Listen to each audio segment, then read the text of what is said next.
Hey everybody, we're back with Scarlet Hollow, episode 3. I guess I'm saving. We'll save. It's been a while. It's been a while since I last played.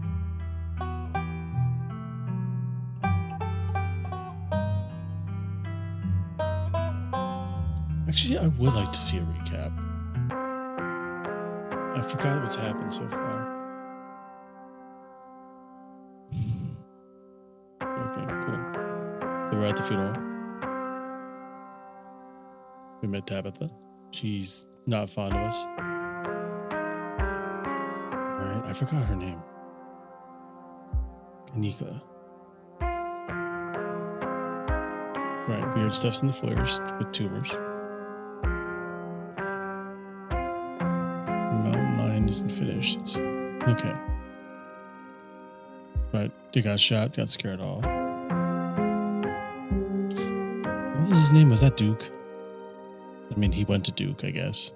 He was Duke. Good clue. It's a good clue that had. Okay. Right.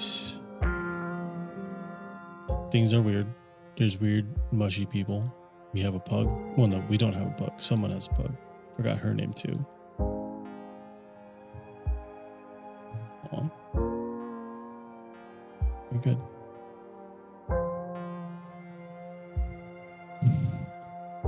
Forgot who that is. Yeah, I gotta not take too many breaks from playing games sometimes. A lot has happened since the last time I played this.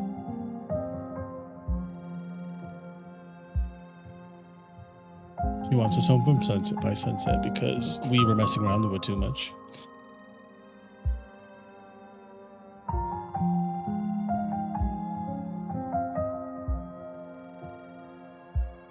Okay, we hear a lot from the diner. I think that's his aunt. I can't remember now. Wait, Oscar's daughter. She got hit by a rock, like in the ankle. She's not doing well. She's mean, and her son is very sick, but that's probably why she's reading. Dr. Kelly. It's something about her son. I can't remember. Wayne, that's this guy's name.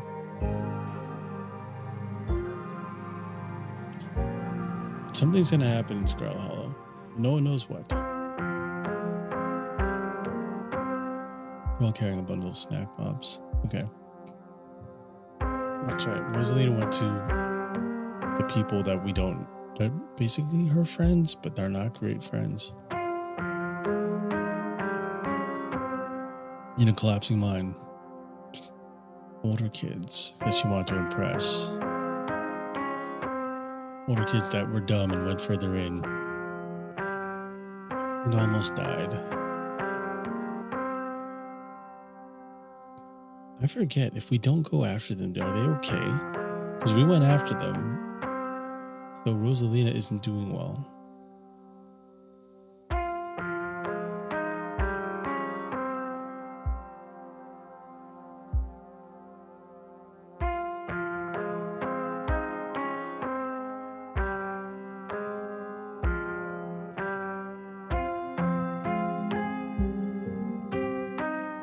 Okay, we have a dusty bedroom. There it is. Rosalina's hurt.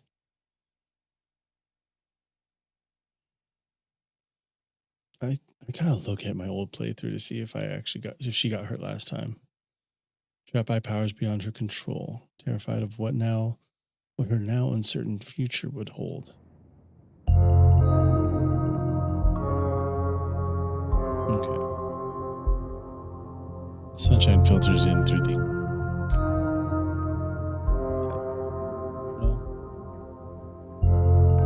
for me.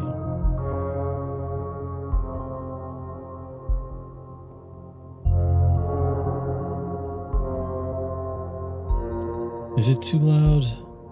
Maybe a little bit. I think that's good. That should be fine. Sunshine filters in through the dusty window of the estate as your eyes flit open. You manage to survive a second night in town of Scarlet Hollow. As you pull yourself out of bed, you can feel the soot and grime of the Shaw mine still stuck to your skin. We're gonna take a shower. That sounds bad. Also, we should have showered before we went to bed. If we're feeling soot and ash sticking to our skin, we shouldn't be showering after we sleep. We should be showering before. You step into the guest bathroom and into the shower. So that just basically means you've been sleeping in all that grime. Water's hot and surprisingly enough clean, but your bed's not. Your bed is not clean. The steam fills your lungs and soot washes down the drain.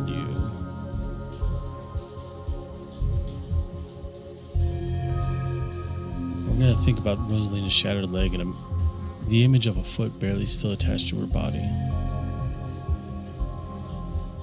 You're done there. Turn off the faucet and dry yourself off. Time to start your day. Let's check on our possum friend. There's two of them.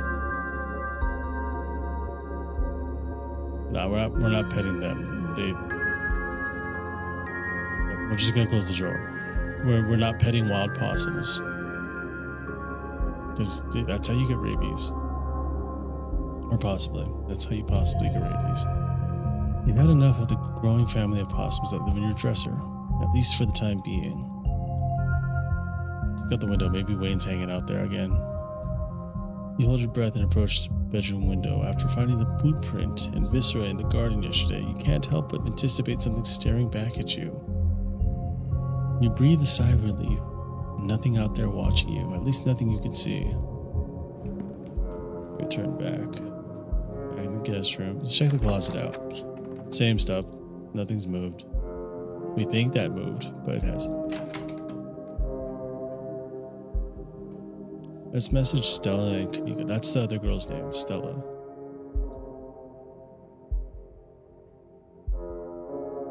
Why am I excited to meet Reese and who is that?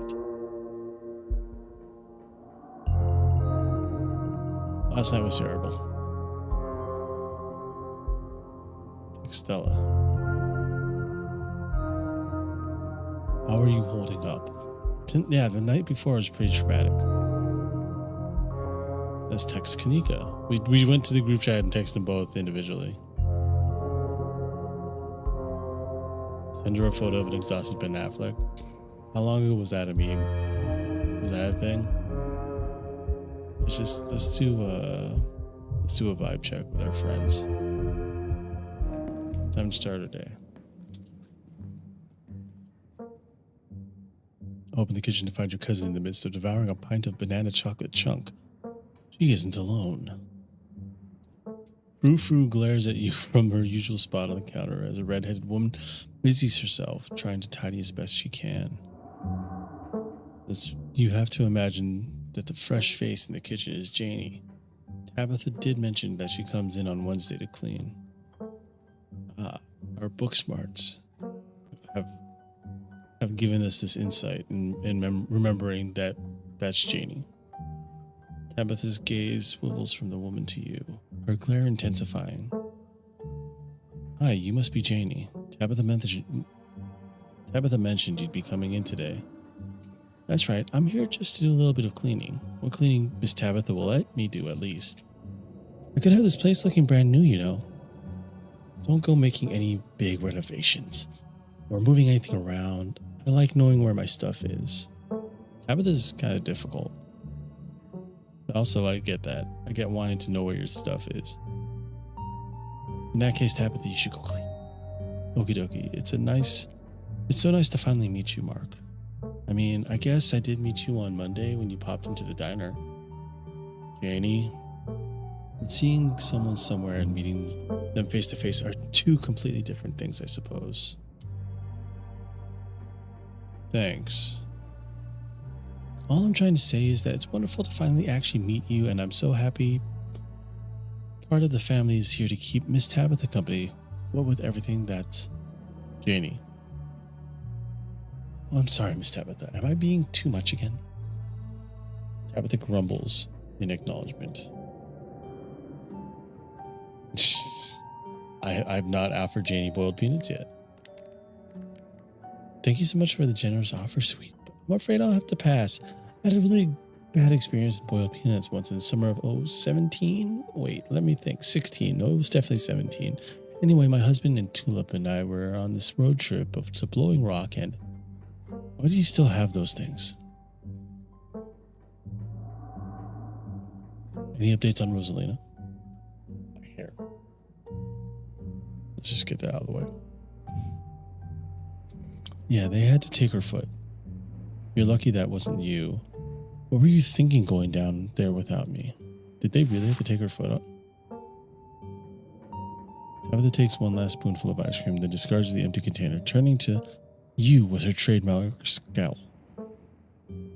Let's get going. I've got an errand to run in town, and every time I've left you here alone, something terrible wound up happening. So you're coming with me. Let's get... Okay. Hold on, you can't just tell me that Rosalina lost a foot and move on like nothing's happened. Just because something terrible happened to someone, it doesn't mean that life doesn't go on. Life has to go on. And let me assure you that what happened to that poor girl weighs heavily on my mind. Shall we go? Would you rather keep bombarding me with guilt for something I had nothing to do with? That really feels like it's not the right tone. I'll meet you outside. Given your track record, if I let you out of my sight, you'd probably just disappear into the wilderness and only to return in the middle of the night after burning down City Hall.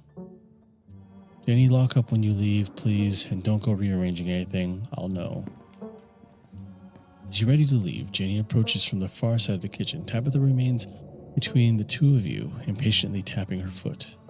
Oh, Mark, before you go, I heard about what happened last night. I heard about it before Miss Tabitha mentioned it just now.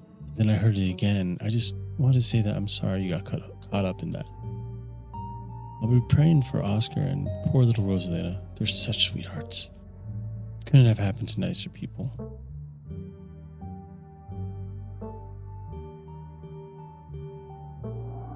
Let's see.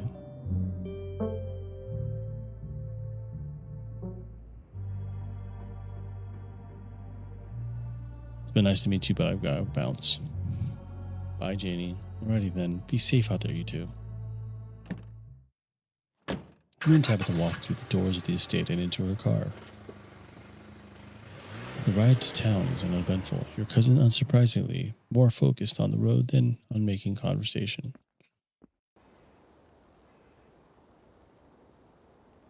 Alright, we're just popping into the general store for a few minutes, so we're going to see Kanika.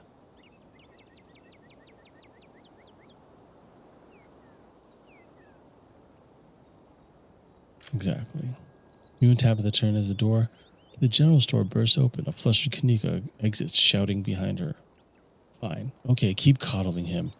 Keep letting him get away with stuff you never would have let me so much as think about. I'm sick of carrying this family. Kanika storms off, the door slowly drifting shut behind her. Other people and their drama. If more people kept things to themselves, they'd be a lot happier. Okay.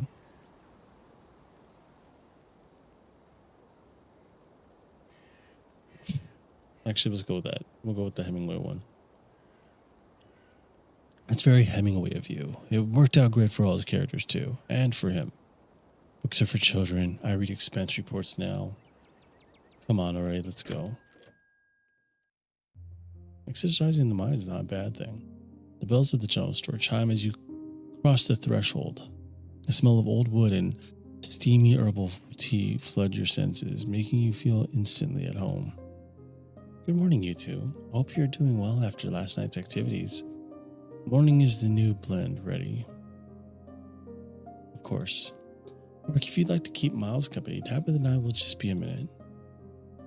Is Kanika okay? Of course, she just needs time to cool down. Emotions are a little high considering everything that happened yesterday. She'll settle down soon enough. I'm just glad both of my little ones made it out okay. They're not so little. You should, I don't know. Simple motions for Tabitha to follow, and they both disappear into the tea room, closing the door behind them with a tinkling of bells. Just chat with Miles. So, Miles, before you can finish their thought, you're halted by the tinkling of bells announcing another person. Or in this case, another two patrons. Well, we've never seen the man beside Duke before, but whoever he is, he's big. I don't think we needed to have a powerful bill to tell that that's a big man. If it ain't Mark. Bo, this is Miss Scarlet's cousin. He was there with me that night in the woods. It's a pleasure to meet you, sir. My name is Bo. I'm Duke's boy. Hope you've been faring better since all that unpleasantness. How's Birdie doing? Oh, she's hanging in there. I managed to cut that little critter out of her and stitch her back up. She ain't happy about her situation. We got her set up in a closet with a heat lamp. Been trying to feed her all her favorite foods, scrambled eggs and whatnot. Her favorite food is scrambled eggs, but she hasn't been too interested. That's weird. Why would you give a chicken scrambled eggs? At least she's not out in the woods.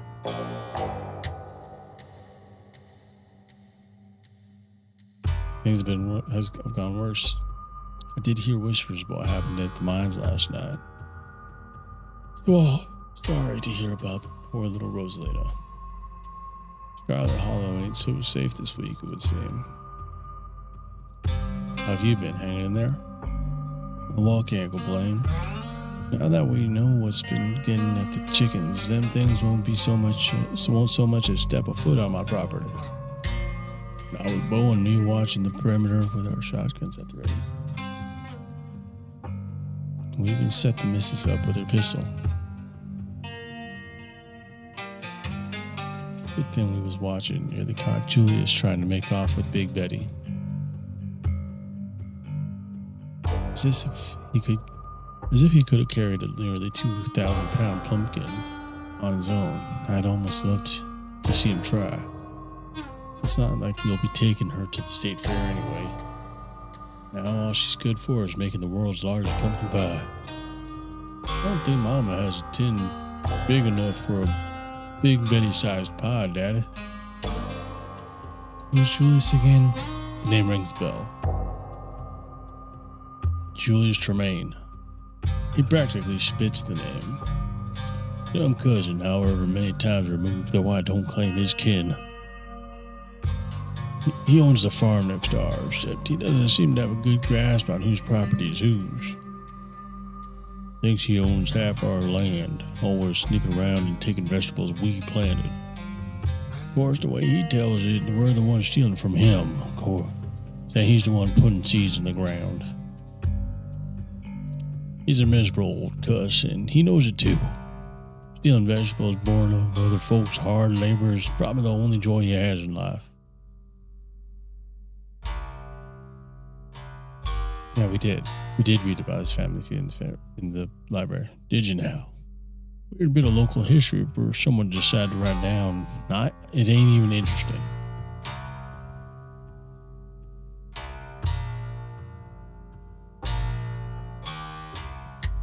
Those things we saw on Monday are apparently called ditchlings. They're supposed to be a bad omen. Ditchlings? Sounds like some old folk tale. Suppose that suits them. As for being an omen, I believe that too. I suppose there's not much to be done if they're forewarning some kind of disaster besides looking out for me and mine. Still, I appreciate you telling me, Mark. Have you seen any around your farm? Yeah, we saw a few of those critters. They got scared off before I could start shooting. Nasty little buggers. We've all been losing sleep, making sure we keep an eye on things. It's even rubbing off on the hens. None of the little ladies have been laying this week. You know, Daddy, I bet some big mastiff could keep them things away. It just seems like the kind of job for a guard dog. Don't you Now don't you start again. We ain't getting a dog. Got enough mouths to feed, and as much as you say you'll take responsibility, I know it'd be me cleaning up after it. Besides, I don't have much faith those things would be stopped by a dog. I'll leave you to it then. It was a pleasure running to you, Mark. But we'd best get on with our shopping. Can't spend too long away from the farm, what with those little devils running around. Can't leave Mama all by herself up there for very long. You have a good one. Hope Scarlet Hollow treats you better from now on. It was nice meeting you, Mark. And please tell Miss Scarlet I'm sorry about her mama. They shuffle off into the aisles. Tabitha and Sybil are still in the tea room. Your phone buzzes. Oh my god. Hey, I overslept. Still gotta make myself breakfast. Meet at the library after and figure out plan. Hey again. If you want to come over for breakfast, would not hate it. Then it buzzes again. Somebody was busy this morning. Sliding into the TMs, are we? If you want to hang out before the library thing, I'm parked in the abandoned lot by the gas station. It's hard to miss. Is she saying we're sliding into her DMs? Because it's been a long time since I've heard that phrase, but we're not trying to do that. You have plenty of time before dinner at Reese's house. We'll swing by Stella's.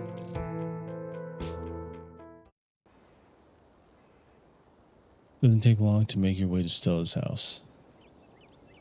Just gonna knock. Politely knocking on the door. No answer, you knock again, louder this time. Your renewed effort is immediately met by the sound of an excited Gretchen. An exhausted Stella groggily stares at you from her doorway. Hey. Sorry, a bit of a mess. I guess I slept in a lot. Give me a minute to finish getting dressed, and I can make us some breakfast. Is it still breakfast time? Also, did we just ditch our cousin? Stella talks from the other room as she changes. What are you feeling for breakfast? Pancakes, eggs, and biscuits? Maybe just a classic scramble. I also have toaster waffles if that's more your speed.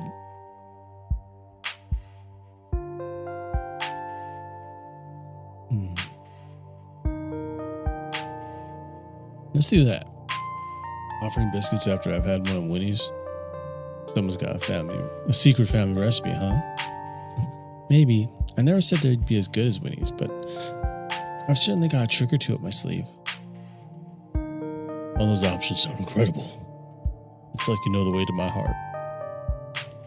Can I say, nourishment is the most important part of cryptid hunting.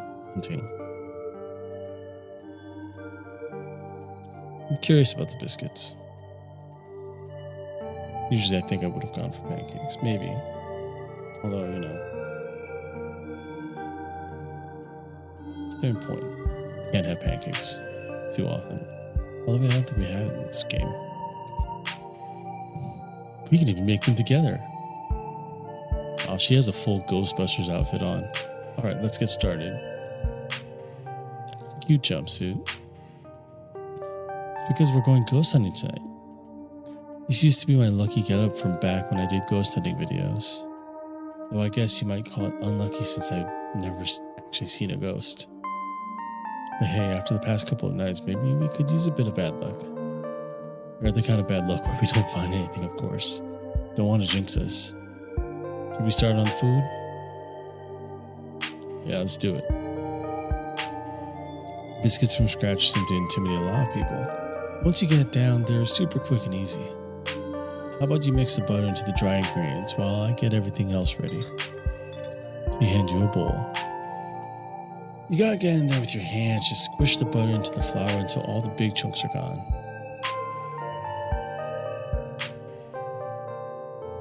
Don't worry, this isn't my first biscuit rodeo. Excellent. Always good to have someone experienced helping out in the kitchen. With the two of us working together, maybe these will be as good as the diner's biscuits.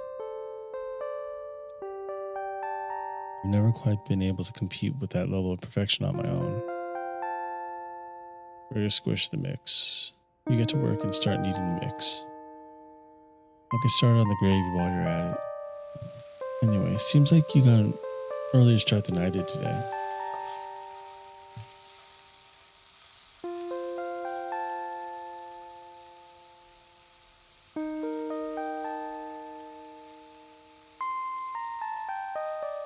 Anything interesting happened while I was asleep? Did Tabby give you a hard time?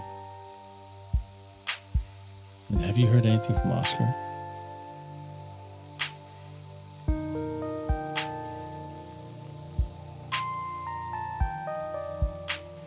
We'll talk about that. I haven't talked to Oscar yet, but apparently they had to amputate Rosalina's foot. Color drains from Stella's face. Oh no. Stella stands in silence for a moment before perking up. I baked some cookies last night after we got home. I was a little restless. I'll bring them over today. I'm not sure what else I can even do. Oh, cleansing his house of its spiritual resident will probably be helpful too. Hope you haven't forgotten about our ghost hunting plans this evening. Why are you still so positive after everything that's happened? Different people cope in different ways. I know there's nothing I can do about this situation, so I just try not to think about it. Denial. If I did, I might sink into a pit of despair and then I'd just be useless. That's fair, I guess. But if I just tuck it all away, I can be there for people who need me. That's a bit of compartmentalizing, I think. What that is.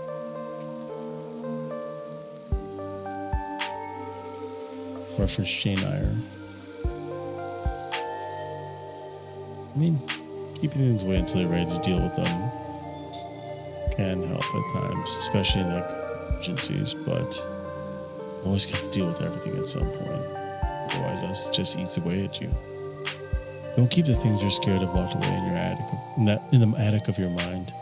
It can easily end worse than if you just dealt with them outright. It's like Mr. Rochester. Those things may one day break free and burn your whole house down. Stella pauses for a moment, contemplating what you just said. Feeling you're making a reference to something I haven't read. I totally get what you're saying. I should keep them in a metaphorical shed out back instead. That way they can't burn down the house. Which I guess is my body in this metaphorical scenario. Maybe I should build an actual tiny house and write down all my bad feelings on little slips of paper and stuff them in there, never to see the light of day. That sounds like pretty good therapy, honestly. But in the meantime, I can just choose to pour myself into distracting activities with the people I care about. Like making breakfast. And I make sure we're fueled up for our ghost hunt tonight. Hope you didn't forget about our evening plans. I'm kind of done with the adrenaline rushes, I think, for this journey.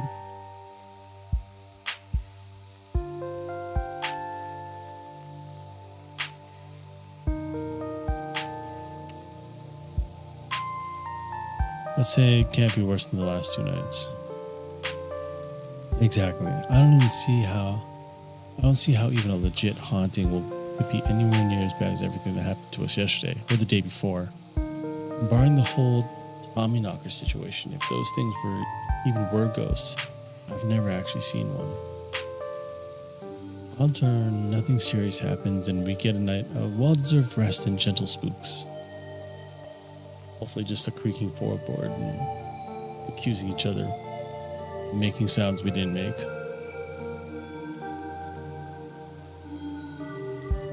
Don't say it's gonna be chill, you're gonna jinx it. You know, now that you mention it, I guess that's starting to become a pattern, isn't it? Well, even if it's not chill, it's gotta get done. Oscar and Rosalina need their house back.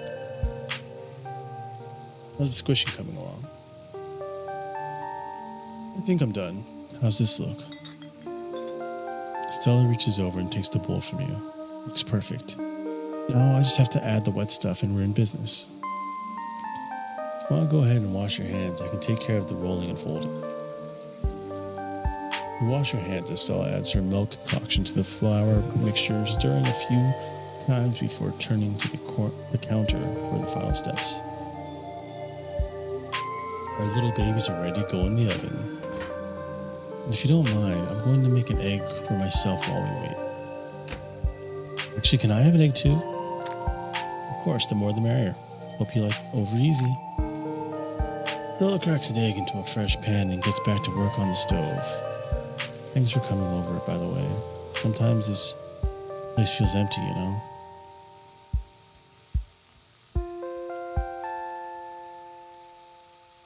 What happened to your parents? Tabitha. Sorry Tabitha's kind of a jerk to you. I mean, she's probably like that with everyone, but I'm still sorry. I don't think that's true. She's distant, sure, and kind of terse. But I think that's just her way of joshing with me. Like the whole banned from the mind thing. She's so funny.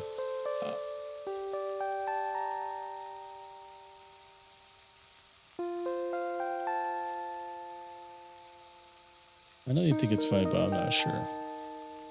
She treats everyone like that. I'm just more persistent. If everyone backed off when Tabitha acted prickly around them, then she'd be entirely cut off from the rest of the world. So, what exactly is your history with my cousin? It's complicated. Okay. You and Kanika seem really close. It's nice that she's back in town, but I wish it were under better circumstances. She's so busy with the store, too. I don't know how she does it. It's been nice hanging out with her more the past couple of days. Though again, better circumstances would be nice. Do I want to ask about her parents? Do you think you'll always live here? Have you ever thought of moving away? That's hard to say. I inherited this house, you know. So didn't need to worry about where to live or how to survive. And I know everyone here. I don't really know folks out there. Okay, so what did happen to your parents? Stella tenses, car crash. They were taking me to college. I didn't wind up going to college. Not much more to be said. But that's fair. That's a fair reason not to go to college. Of course she was in the car. She had to be in the car. Just say I'm sorry.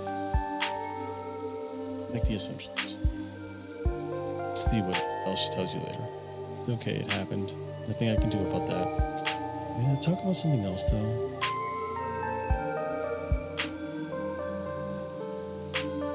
Do you ever hang out with Avery?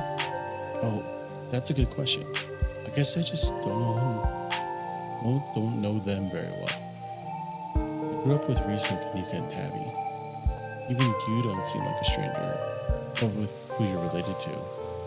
Avery moved here a few years ago, kind of close on the heels of all that stuff with the accident, so I guess I wasn't really in the right headspace for making new friends. I do go to their parties, but now that you mention it, it is weird that I haven't thought to try and hang out with them outside of that. I should text them sometime. How's the food coming? Timer goes off and Stella excitedly pops open the oven, pulling out a tray of delectable biscuits.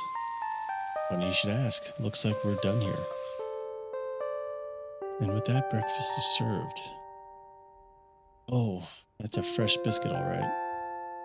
Still not as good as diners, but if I could capture that kind of perfection, there would be no mountains left for me to conquer. Better to have the thrill of a challenge. It's nice to take things a little easy after the past couple days. As you and Stella start to dig in, you're interrupted by a phone alarm sounding off. Oh shoot, I almost forgot. It's Mayor Jimmy Day. If they're even still doing it after last night, I wonder how far the news has spread. Either way, it's a good excuse to meet up with Oscar and see how Rosalina's doing. Gretchen barks at the mention of Mayor Jimmy. Right, the dog mayor. Sounds fun. Yeah, it'll be a blast. Let's finish up and head on over. I'll make sure to bring some biscuits for the mayor. Are biscuits okay for the mayor? You and Stella make your way to the library. It's busier than usual. A small crowd has already formed in a corner of the main foyer. Now we're just waiting on Kanika. Thank God we have something to do this morning. My family's been driving me nuts. Yes, the whole gang's here. I've been waiting to introduce Mark to the mayor for the entire time I've known him. I've never gotten to introduce someone to the mayor before. It'll be worth it. Trust us. All right, shall we? Yep, he's a dog. You can tell this dog is the mayor from the little sash on his and his fancy top hat. There's a regal air about him, almost as if he knows the position of authority he's been elected to.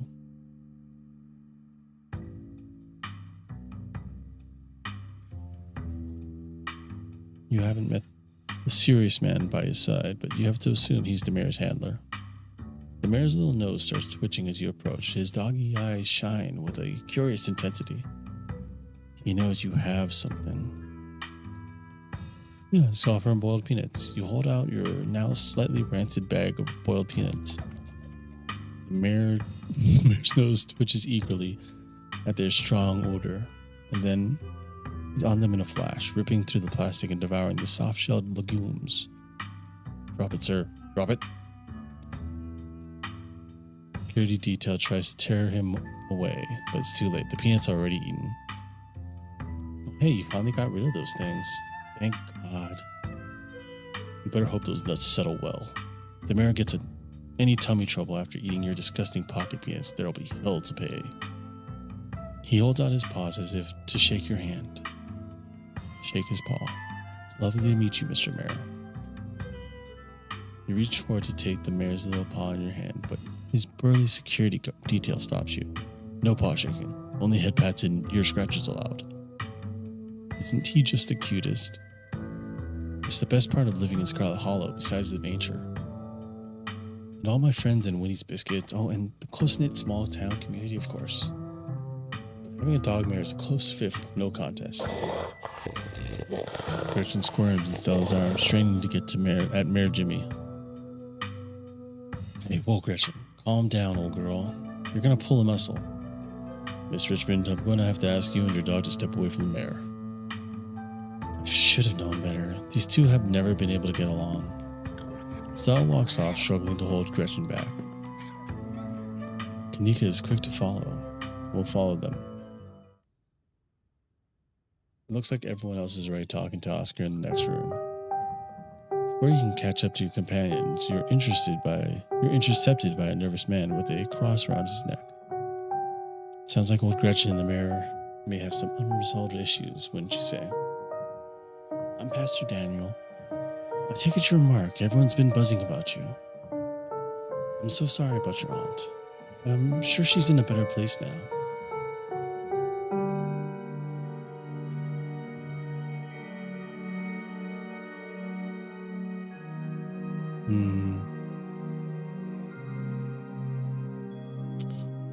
Let's ask if he knows anything about ghosts.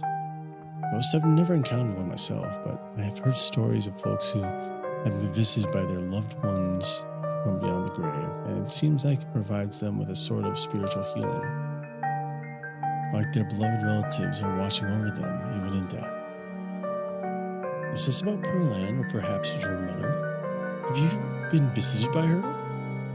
No, Oscar's place is haunted. Oh, like a Scooby-Doo episode or something? I'm afraid I don't buy into that particular notion. It's a bit too spiritualist. Now, if it were a vision of one of his parents trying to contact him from heaven, I could understand that. I simply don't believe in malicious spirits lingering neither in heaven nor hell, jumping out of closets to scare us. I'm sure there's a perfectly reasonable explanation for whatever it is he saw.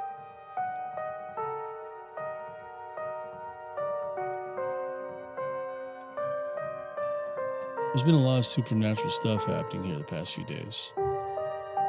Really? Are you sure you weren't just seeing things? Panic is a funny way of messing with perception. He seems like he's hiding something.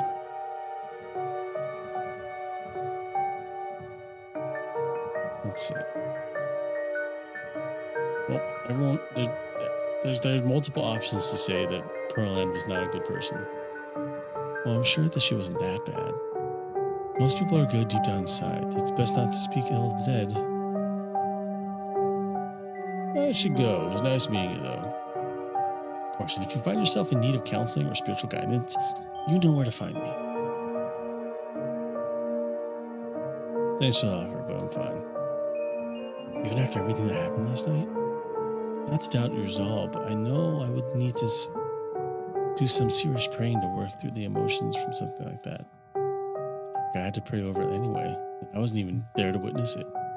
Well, if you ever feel like you're struggling and could use a good listener, you know where to find me. It doesn't seem like you know how to listen well. It was lovely to meet you, and have a blessed day, Mark. Nothing to do now but catch up with your companion. Let's go after him. Why is he shirtless? Why is he in a tank top? I heard from Mark about what happened, Oscar. I'm so sorry. Poor Rosalina. I can't even imagine how scary this has been for her. She seems in high spirits right now, but they've got her on some pretty strong pain medication, so I'm not sure how she's going to feel when that wears off. And it was the whole foot? Yeah, it's bad, but she's alive. We'll both be able to move on from this. We just have to get through the tough parts first.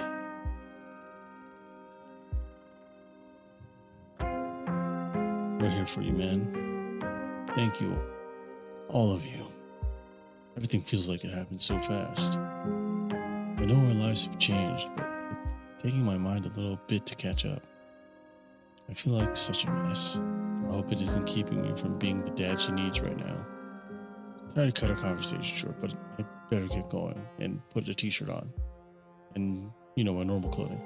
I was only supposed to come back to pick up a few things, but then the hospital called and said there'd been some big bus accident on the highway and they need the bed, so I have to come pick her up. Isn't she still recovering? I mean, okay, I guess I get the knee in the beds, but damn, they're kicking her out of the hospital. Even though our house is still haunted and the only place she can lie down until then is the dirty back room that drove her away in the first place, and Mayor Jimmy Day is happening. Sorry. I'm just a little overwhelmed. It's okay, Oscar. We're here to help. We're gonna get that ghost.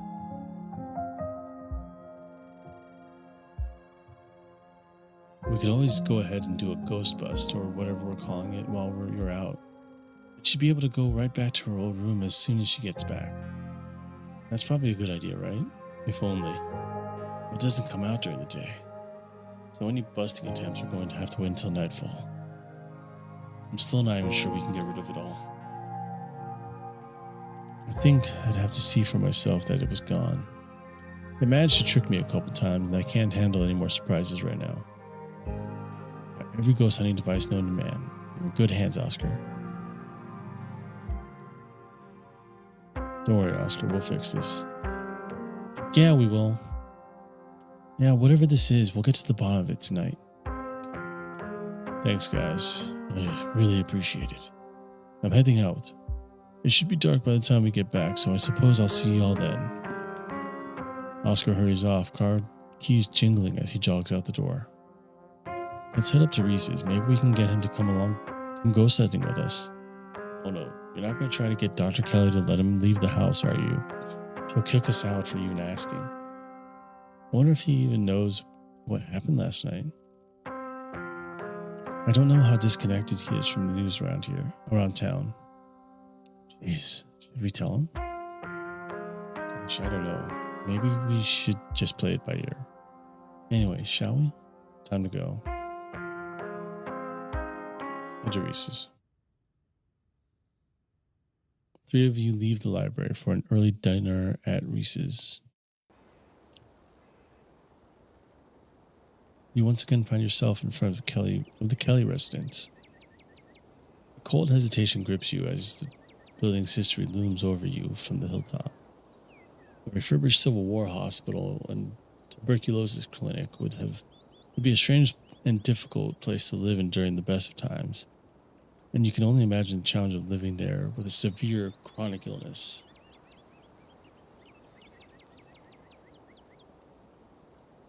Though it's only early afternoon, it feels much later.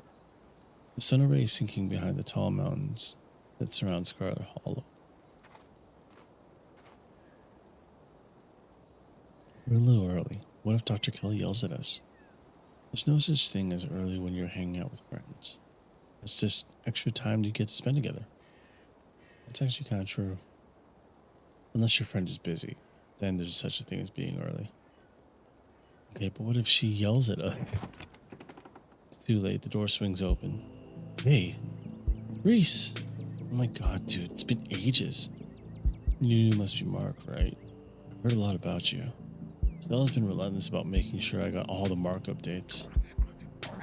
Christian starts yelping at Reese, straining against Stella's grip as she continues to get between them. Are they already here? Are they here already? I knew you'd show up early, Stella. And you brought the dog? Great. Yeah, I thought you might cheer Reese up. I don't know what's gotten into her all of a sudden. Dog stays outside. That's probably what got into her. Gretchen knows that she's gonna make her stay outside. But it's okay, Stella. We can let her chill in my van for a bit. I'll run the AC and leave her some treats. You know I always have some of those easy chew dog jerky stashed away. But we go everywhere together. Do you want to come in or not? Kanika nervously tugs Stella away towards her van. Well, what about you, Mark? Are you coming in? Sure. Get some alone time with Reese. Oh, never mind, we don't. They're just down and up. House feels cold. Not only is there an odd chill in the air, but the building itself feels too sterile. Uncomfortably tidy to the point where you're nervous to touch anything. If it weren't for the aroma of store-bought dinner rolls baking in the oven and the unsettling artwork hanging on the walls, you'd be half convinced you'd wandered into a real estate showing. So how can I lend a hand? By sitting down at the table and not puttering around in my kitchen. I made sure everything was done well in advance, so the only thing left are the rolls, which shouldn't be long. Then we can have a quick dinner and you can leave my house and go about your business. But I was kind of hoping to see Reese's new art. We still have time now, right? You aren't seriously considering subjecting your friends to your disaster of a room, are you? It's not that bad. You can still see the floor. Dr. Kelly raises a single questioning eyebrow. I don't mind a little mess. Yeah, I doubt it could be any worse than the way I keep my room. Yes, okay, fine. As long as you stay out of the kitchen, I don't care what you get up to. Cool, we'll just be downstairs. We won't even know we're here.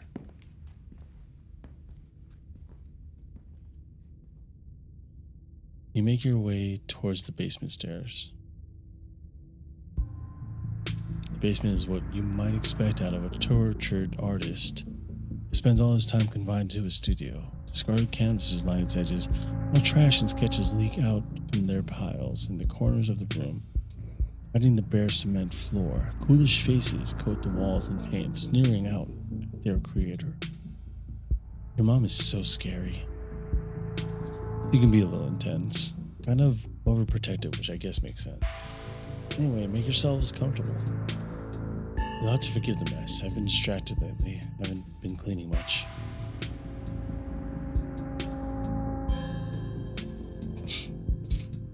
I'm being mad. No one can stop us. The powerful build feels like, what's his name? From Guardians of the Galaxy.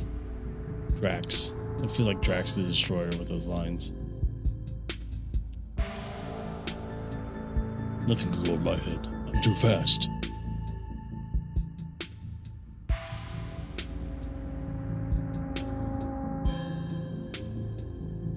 Oh yeah, your whole situation's gotta be rough, sorry. Thanks, but I've been dealing with this thing for a while, so you don't have to feel sorry for me. I've come to terms with the way the rest of my life is going to be. You're so macabre, Reese. You make it sound like you've been sentenced to death. You haven't, right? Not exactly. No one really knows what's wrong with me, but it's been getting worse. I can barely keep most food down. My skin always itches like there are worms crawling underneath it. I could live for a long time or a short time. I'm not sure. I'm definitely not going to get better. Whatever time I have left is going to be miserable. So I've done my mourning. My best years are behind me. My future's unknowable. One day I'll wind up in a pine box just like everyone else, and I'm okay with that. Damn, Reese. I may be a goth, but that's some real nihilistic shit. She is a goth, but she's not a gothy goth. We'll make sure to come by more often from here on out. Friendship heals all wounds, right? Thanks, guys. But you really shouldn't worry about me. I have my art. I'm doing fine, really. Surely there must be something doctors can do for you.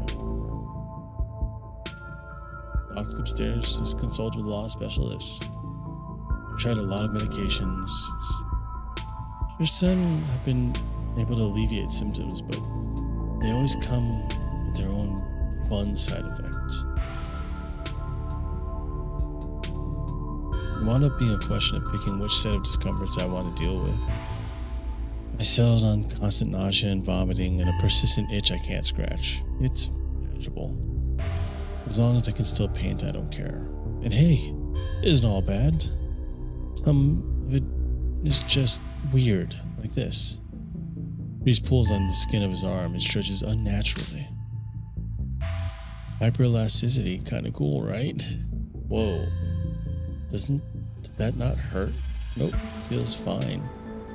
Like I said, it gets itchy under the skin sometimes, but I don't know if that's the elasticity, the medicine, or some other part of my condition. It sounds like he's becoming one of those things. Ditchlings. Your art. Real Goya Black period vibes with a healthy dose of Beksinski. Thank you, I think. Yeah, that's a good thing. And thank you. I really appreciate it, to be honest. I don't know much about art history. It's not exactly a popular subject in tiny K-12 rural schools. So my arts education was lacking. I'm working in the dark as far as influence. You're doing great, man. You know, you could really gain a following if you ever posted these online, just saying. I think I'm okay just sticking to sparsely populated late night live streams. I'm okay with that too. That's all the social media I can handle. I don't know how you do it. Bella, having to exist in front of all those people all the time. Knowing some version of you lives in their head, knowing they expect something out of you that you might not be able to give them. Okay.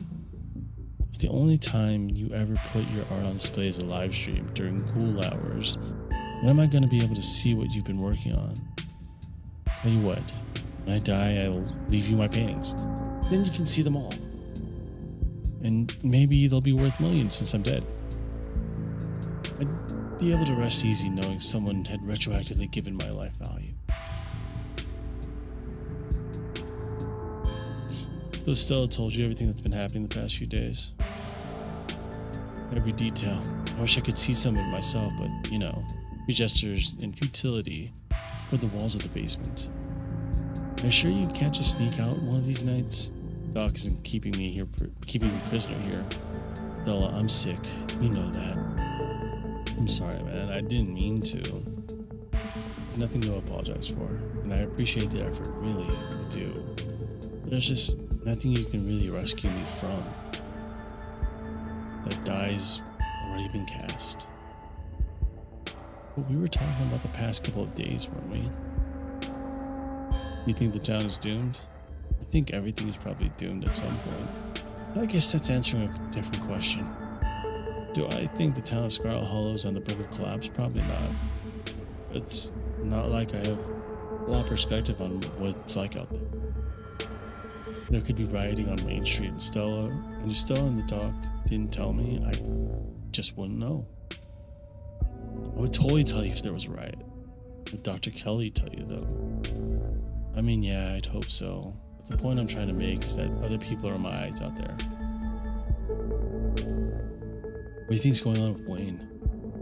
Who? You know, that guy who's been following Mark around being all ominous? Oh yeah, that slasher creep. I appreciate the classic Jason vibe he's got going. Here's hoping he doesn't live up to the look. for all our sakes. What do you think of my cousin? She is always so distant and mean. I would have thought she had it out for me personally if she wasn't like that towards everyone, or if I thought she even knew my name. But people change. Maybe she's nicer now. She's still terrible. You guys just never take the chance to get to know her. She's actually really funny and sweet. I'll pass. Thanks. Do you have any thoughts on the ditchlings we've been seeing? We'll leave it at that.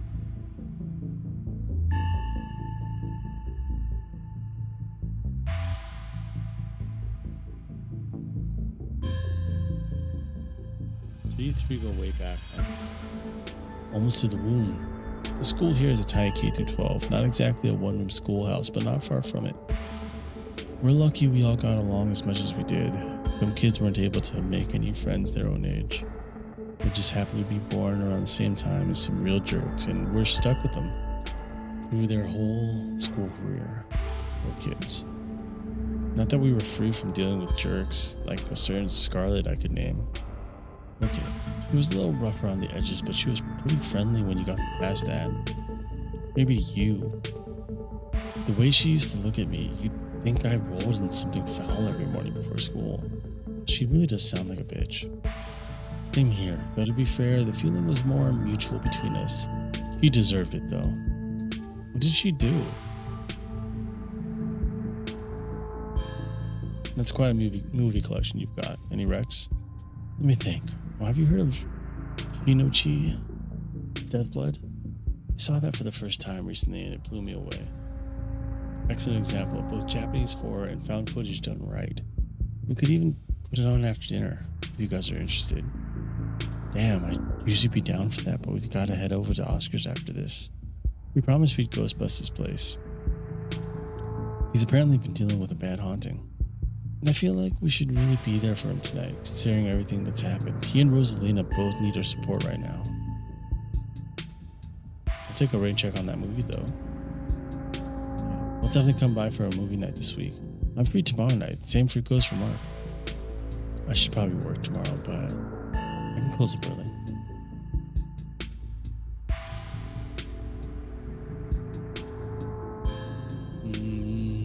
Yeah, if you need someone to pose for paintings this week, if you're okay with hanging out at weird hours, I'd love for you to come by and sit for me. It's been a long time I was able to draw anyone but myself, and I'd really appreciate the company. Your mom really looks out for you. That's one way to look at it, I guess. Possible she's gotten a bit on the edge lately. I think my condition has been stressing her out a lot. It used to be something she thought she could fix. I think she's kind of accepted that it's just something we have to manage. But even if she is a little harsh, she means well. Like you said, she's just looking out for me. Oh, I don't want to hurt. Get that? She's just worried about you. Are you sure it's not just that I did something wrong and she's never forgotten it and will hold it against me until the day I die? Actually, Kanika, I think she admires you. She says you have a good work ethic and she has a lot of respect for people like that. Really? She said that? Whoa. Then I can't imagine how mean she must be to the people she doesn't like. I think she's usually nicer to them. That's how you know you've really messed up. What about me? Does she say anything about me? You want to know? Well, when you say it like that, no. I'll just keep imagining us as very good friends. You just gotta be ready by now, right? Almost on cue, Reese's mom shouts from the kitchen. Dinner's on the table. That's it for catching up. Caught up a lot. Got to know a lot about things. Make sure you all wash your hands with soap. What else would we wash it with? I don't want anyone sharing their germs. Sure thing, Doc. Yes, ma'am. Make your way towards the sink, but are stopped in your tracks by the pull of an odd door at the end of the hallway. Feels out of place, like you'd accidentally wander into a different older house, but more than that, you feel something radiating out from behind it. Something dark and cold. something that reminds you of the dusty tunnels you narrowly escaped last night. An oppressive hum just beyond your hearing fills the air. You feel strange. You are compelled to approach the door, drawn in as if hypnotized. No options but open the door. Before you know it, the knob is turning in your hand. Your heart full of both deep dread and a compulsive need to know what might be on the other side. What do you think you're doing? Well, there's something compelling about this door. No, there isn't. Now wash your hands. You won't let her interrupt you. You need to know what's behind the door. Oh, no, you don't. Come on, wash your hands and sit down. She grabs you by the shoulder, yanking you away. You do as she says, cleaning up under her watchful eyes and allowing yourself to be ushered back to the table and away from the door. Dinner's already laid out. Dinner roll, spaghetti, and a light salad. Kanika anxiously picks at her food. Stella is nervously talkative and Reese is suddenly quiet and tense. His shoulders tight as his mother perches on the chair next to his. Dr. Kelly eyes all of you with a sharp, fierce gaze. She sits opposite you at the far head of the table, her features silhouetted against the light of the setting sun in the window behind her. It's a position of authority, where her height gives her a vantage point over everyone else. No one at this table does anything without her noticing. It almost feels like, despite the presence of your friends, this is strictly a conversation between you and the doctor. She's the town doctor. This dinner might be a good opportunity to question her about recent events. Pills. She slides a few tablets towards Reese. He obediently swallows them. This is excellent, Dr. Kelly. Is the pasta sauce homemade? No, it's from a jar. I work too many hours to make my own pasta sauce. Well, you have excellent taste in brands, and if you ever want any tips on easy home cooked pasta sauces, you know why. No thanks, Stella. I have the internet if I need recipes. Thanks again for having us, Dr. Kelly. We really appreciate it. Have you heard of factitious disorder? Of course I have. I went to medical school. What is factitious disorder? Silence falls over the dinner table. It's where someone pretends to be sick or makes themselves sick on purpose, or does it to someone else. Oh, great dinner rolls, Dr. Kelly. I didn't make them. I just put them in the oven. Silence returns. Seconds feel drawn out like minutes. Aside from Reese staring down the table, nobody's making eye contact with anyone else. The danger. Where were you last night? When Miss Rosalina got hurt. I'm a doctor, not an EMT. But when she's back in town, I expect we'll be seeing a lot of each other. She won't be the first amputee I've treated, so at least I have some experience. Poor kid, it's gonna be a tough adjustment.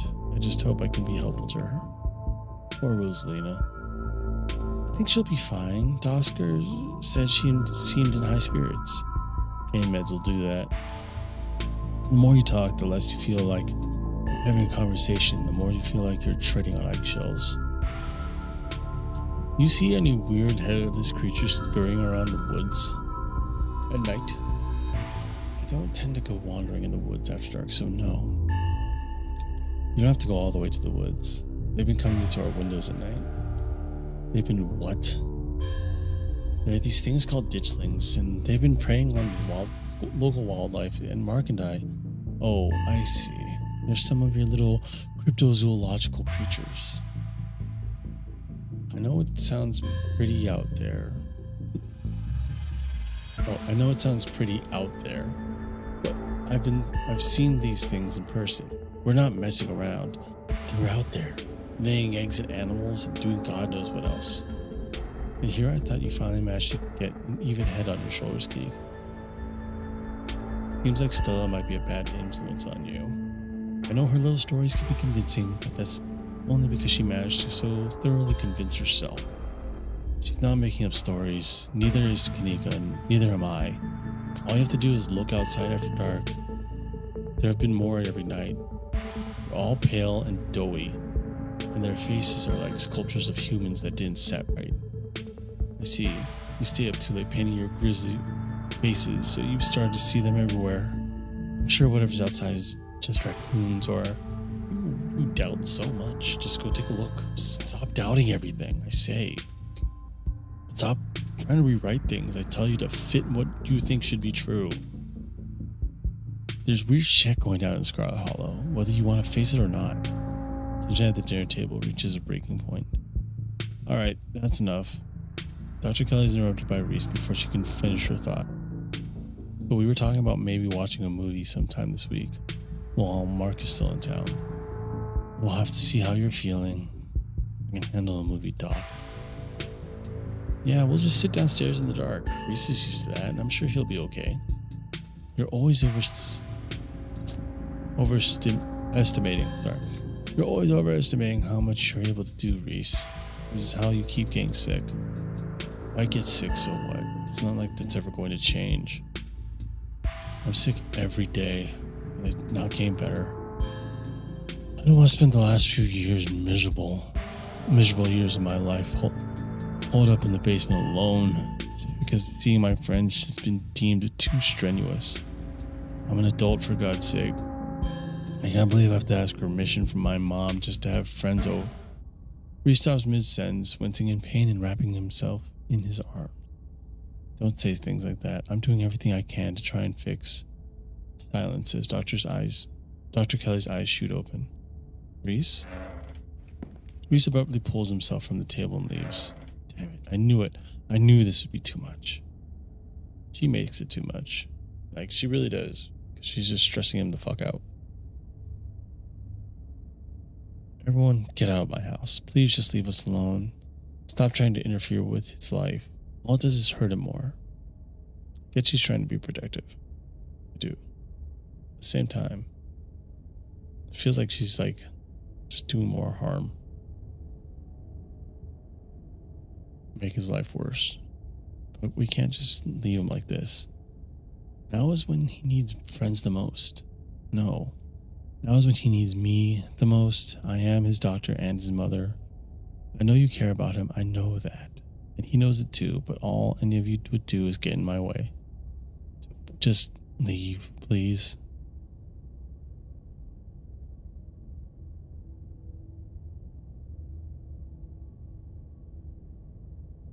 He seemed fine before dinner.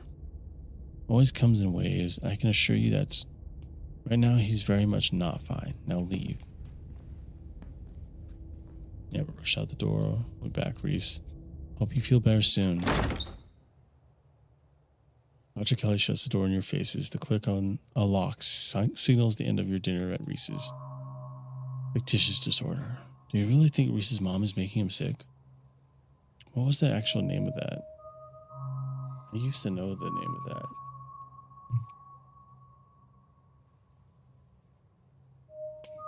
If she is, I swear to God.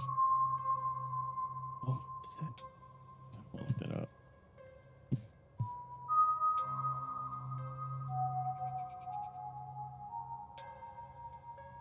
Munchausen syndrome? Is that it? Munchausen. Or Munchausen by proxy. Yeah. That used to be called Munchausen syndrome by proxy, basically, where someone tries to get attention by making someone else sick that they care for. No, there's no way y'all are barking up the wrong tree.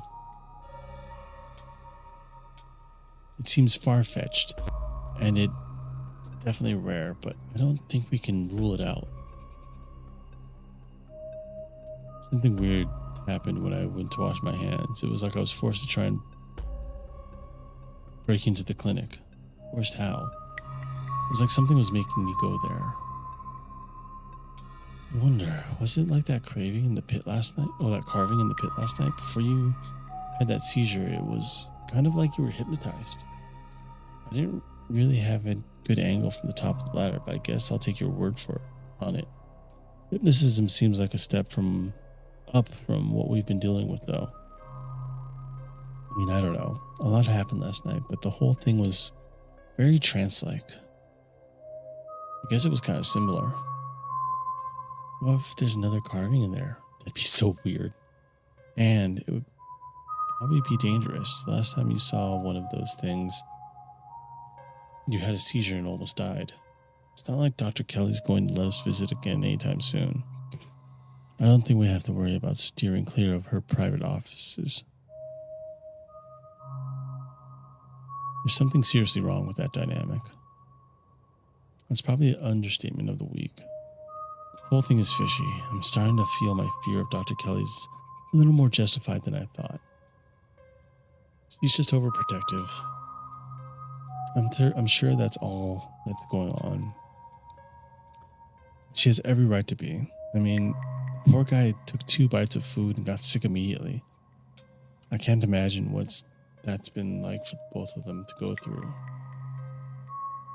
Look, I'm just saying, maybe there's more to the dynamic than just him being sick, but it's not like there's much we can do about it right now. We could probably go back and forth on this for a while. Let's grab Gretchen and get going. The sun is setting and we wouldn't want to miss a second ghost action. Stella hurries off down the hill, almost as if to run away from what just happened. You and Kanika follow her down the slowly darkening street. Yeah, she is. She's running away from it. She's compartmentalizing what just happened, basically, in real time.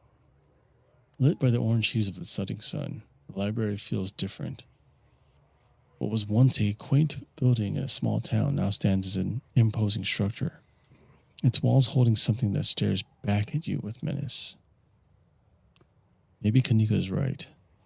Maybe ghosts aren't real, and the rest of tonight is going to be a pleasant break from the events of the past few days. Your fists have gotten you this far. If there's something in there, you can take it. Not ghosts. You can't punch ghosts. Your thoughts jump to the ghost books you've read over the years. So often the ghosts in stories are metaphors for something else. Are real ghosts metaphors too? Let's go to the library. Let's find out. Just as its exterior was intimidating in the setting sun, the inside of the library is dark. Its shadows deep and foreboding.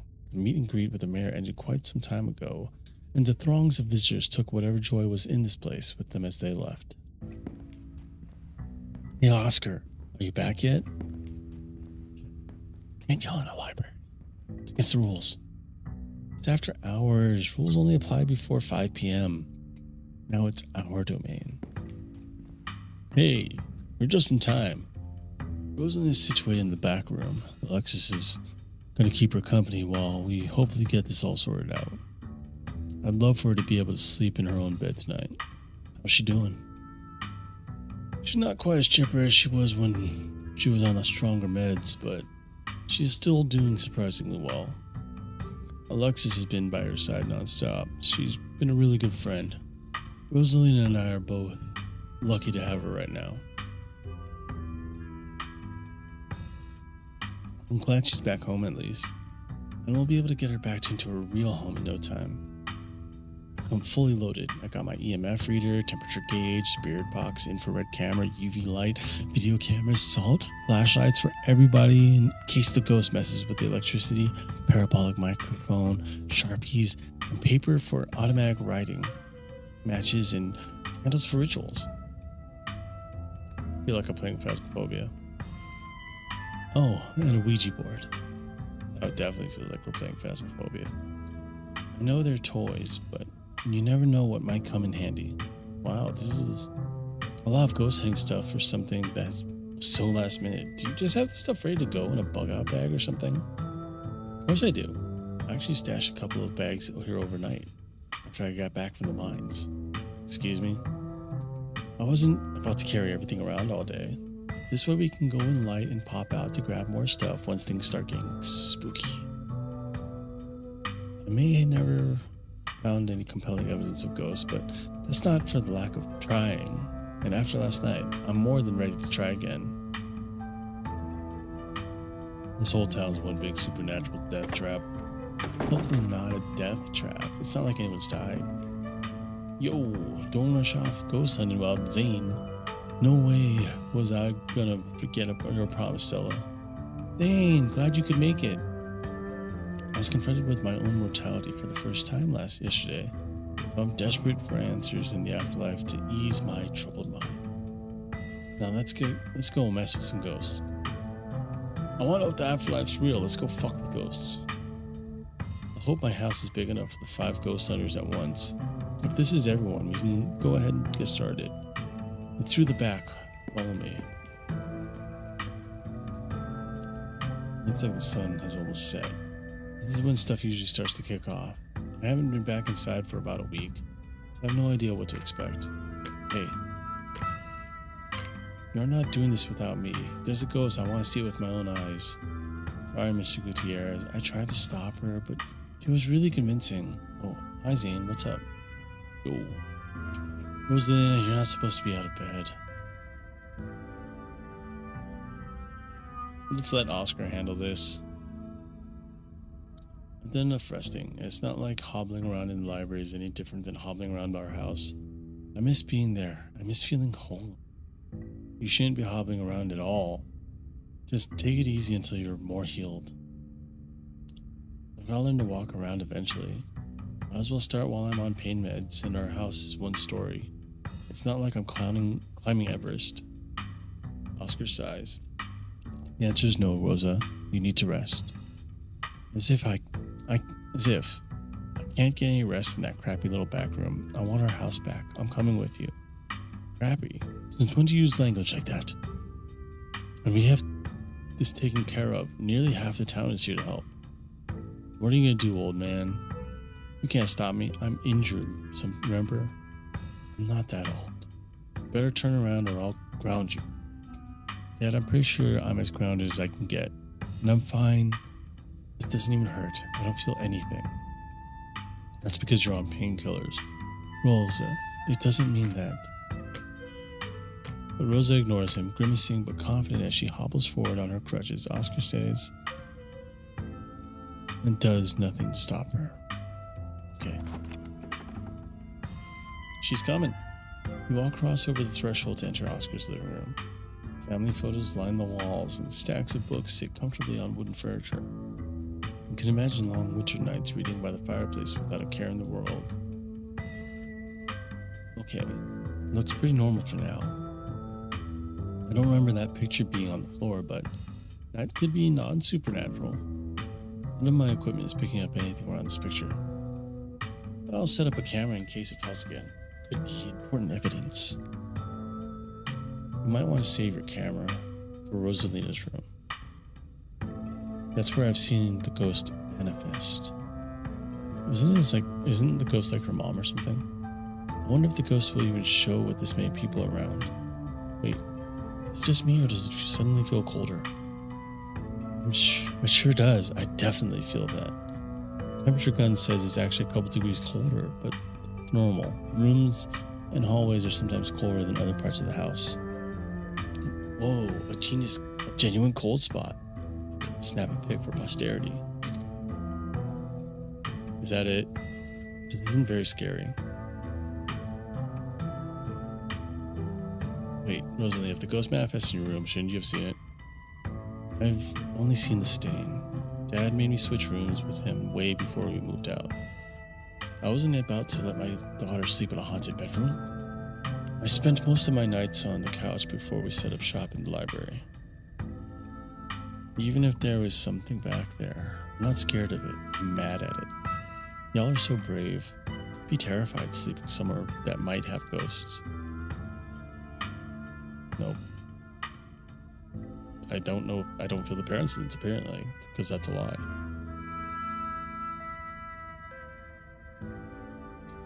I think that's the what's his name?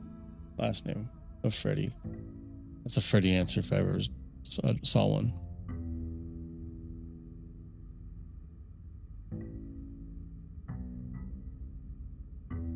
Let's go to Rosalina's room. Okay, but we don't have to rush there. I'm sure we can deal with it from out here, right? Bella, I've been meaning to ask, do you actually know how to get rid of ghosts? How exactly are we going to get rid of it if we find one? Well, my ghost etiquette has symbols for every major religion. Assorted holy books, a bunch of salt, and some jars for ectoplasm. And if worst comes to worst, we can always use the Ouija board to politely ask it to leave. Aren't Ouija boards supposed super cursed?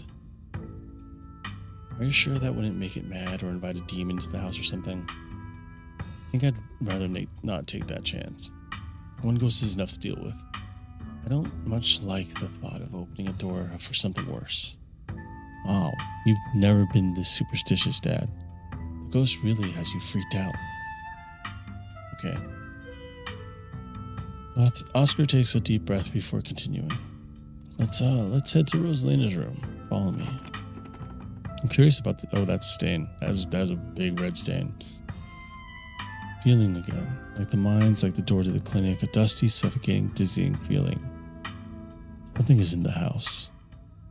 But whether it's a ghost or something worse, you aren't sure. Whoa.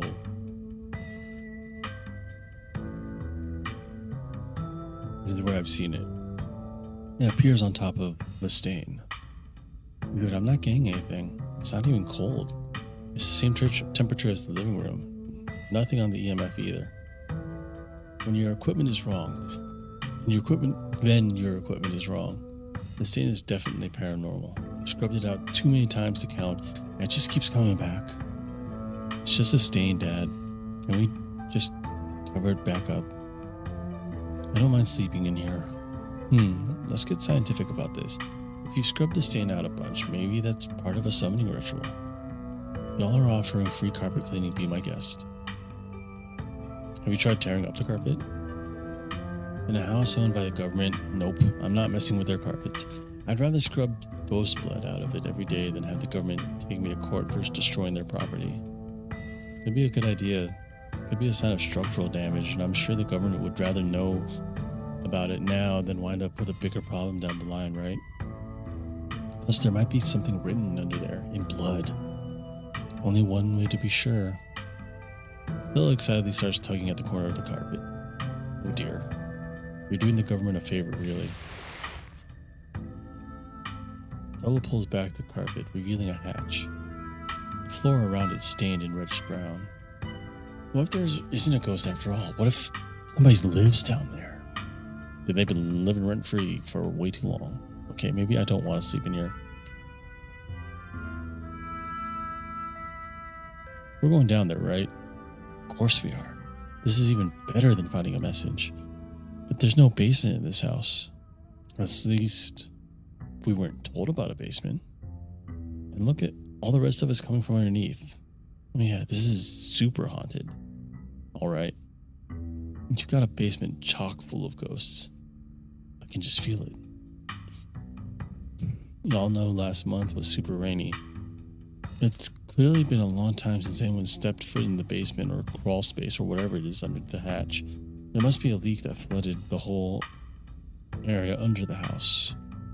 The water dissolved the caulk around the edge and leaked through the carpet, and it's red because North Carolina has red-ass dirt. It's as simple as that. It's not mud, it's blood. Human blood. I tested it.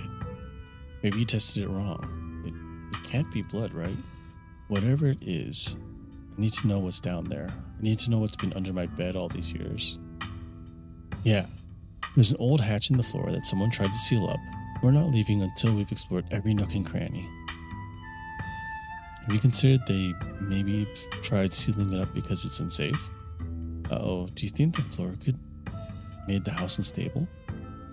I'm all in on ghost hunting, but I don't know if I could crawl into another dangerous crevice. I'm going for it.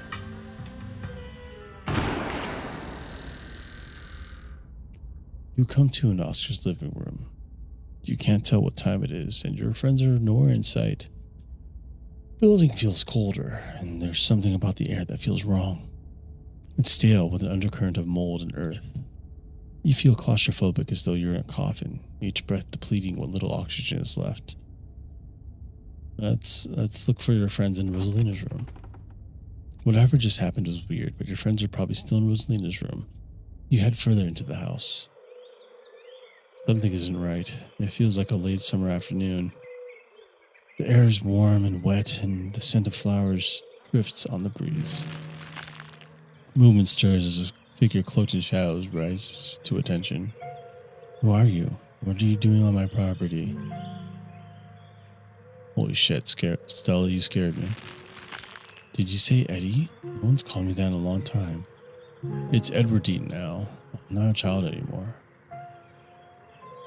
Snap her out of it. You grab Stella by the shoulders, attempt to shake her from her trance, but as you try to pull her shoulder, it's as if she's held back by an invisible rope. I wish I could say the same. You should have stayed gone, and you absolutely shouldn't have shown up here of all places. If you're caught up, I don't think you understand what father might do. Oh, if you're caught. Okay, we're not stopping her out of it.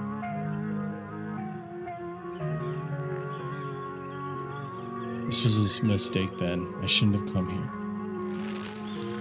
I can't. It's not that easy for me. My brothers were sent to Normandy, and now I'm the only Scarlet left besides father. I have responsibilities, Charlie.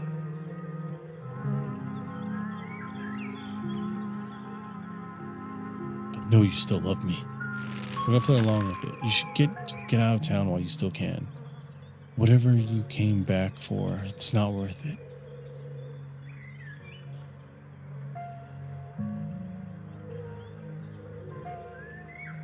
Let her go, please. She's gone with the shadow in the corner of the room. You're alone again in this strange garden. We'll follow her. You move to follow the narrow path through the foliage. As you step forward, a single door standing solitary in the middle of the garden appears before you. Enter.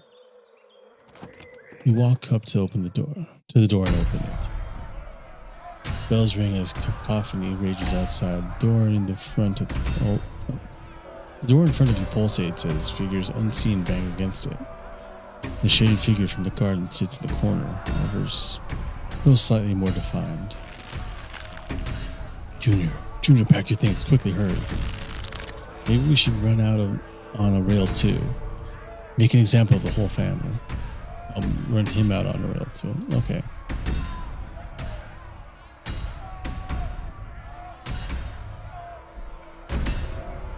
Okay, I'll pack real good. Please, he's only a child. We'll leave peacefully. Just give us a little time. We were only children too. My boy wasn't there. Why should I give Junior here all the time in the world to gather his little toys and fancy clothes? My boy didn't have any kind of luxury. Unless you're mistaken, you're seeing the scattered memories of what's left of a life. It's almost like the ghost is trying to communicate with you.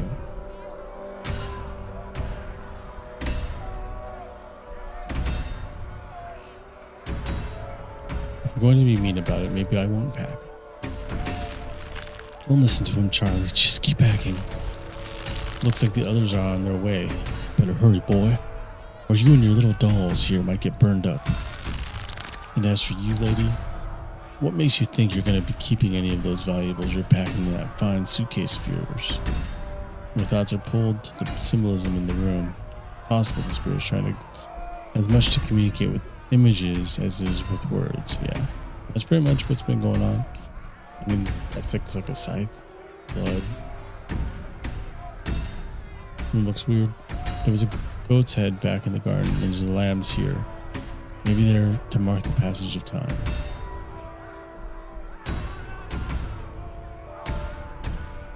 Mommy, I'm scared. Make the madman go away. Trust me, boy, the coppers ain't coming here tonight. And what makes you think you can talk to an adult like that? Maybe they should have had you working in the mines too, instead of lazing around in this big house. Okay, so this is about the mine collapse. Maybe you will learn a thing or two about respecting your elders. Don't talk to my son like that. Talk to me like that, woman. Call the shots. Now get out, unless you want to go up in flames with all your precious jewels and expensive dresses. You're lucky I'm even letting you leave.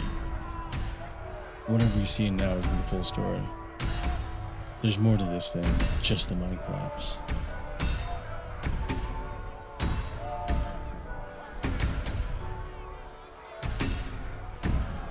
Don't talk to her like that.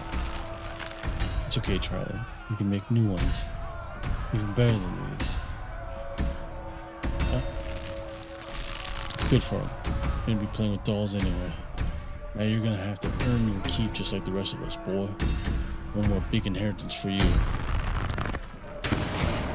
There's the lamb. As they depart, the front door stops pounding and opens into a beckoning white void. Before you have the chance to think, another door creaks open at what you thought was the ceiling.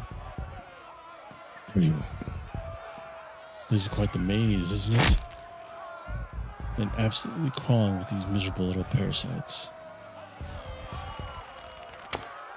Bottom feeders. Try to get a bead on a good angle of attack, but the strange geometry of the room has you at a loss. Let's talk. How did you get down here? I followed you in. I'm never very far behind. As he approaches, a smell hits you, wetting suffocated flesh, with a tinge of saccharine and stomach-churning scent of decay. Shall we find the end of this little maze? Walk forward into the void. There's no need for you to run away from Wayne. You step past him and walk into the void. You're outside and it's night, a false moon looming massive in the painted sky. Wayne is gone. The night feels thick and warm, the insects lively. Their calls unnaturally tinny. Everything feels warped and wrong, like you're listening to a record fished from the bottom of a pond. Unless your eyes are playing tricks on you, the shadow in the corner keeps getting closer.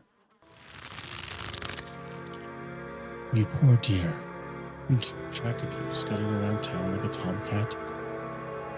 You've fallen hard for Miss Woodwardine, haven't you? Whatever happened to you must have happened for both the guardian and the collapse. Dang, how'd you know I have this hots for Edwardine? There's no need to be embarrassed. Your secret is safe with me. You know, I never did approve of what the Scarlets did to your family, and what it did to the two of you young'uns. Childhood sweethearts. Just think of how lovely it would be if you could just be happy together. That's what you wanted, isn't it?